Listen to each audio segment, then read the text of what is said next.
बहनों और भाइयों, लोकसभा चुनाव के 3 चरण पूरे हो चुके हैं।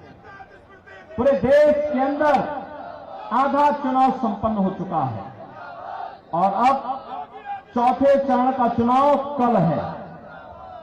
कल फिर 10 राज्यों में 96 सीटों पर चुनाव है।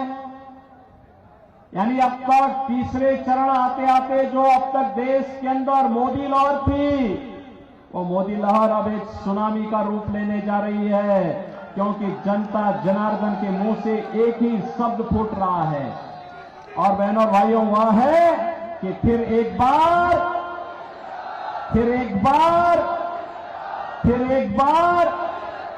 अब की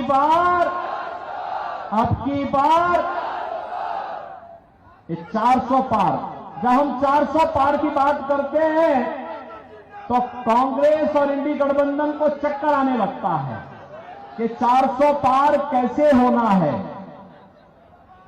बहनों और भाइयों, मैं आपसे बताना चाहता हूं, सबसे पहली बात कि कांग्रेस समर्थन के लिए, किसी भी पार्टी को समर्थन करने के लिए, पूरा बहुमत की सरकार बनाने के लिए 273 सीट चाहिए।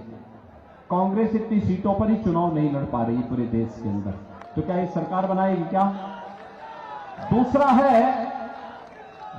है जो कांग्रेस मॉडल देना चाहती है, बहनों और भाइयों, उससे बचना।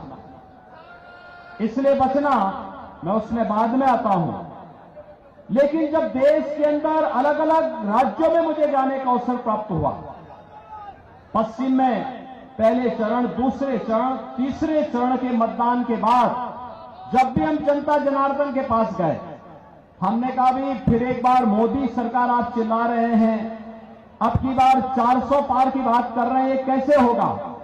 तो हर एक ओर से एक आवाज आती थी और वो आवाज क्या आती थी?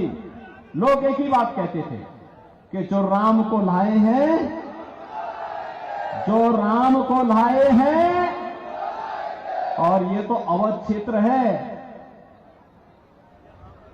अवध क्षेत्र के लिए तो एक नया बिहान है, एक नया सवेरा है। 500 वर्षों का इंतजार समाप्त हुआ है। अयोध्या में प्रभु रामलला विराजमान हुए हैं और इसकी बधाई आप सबको।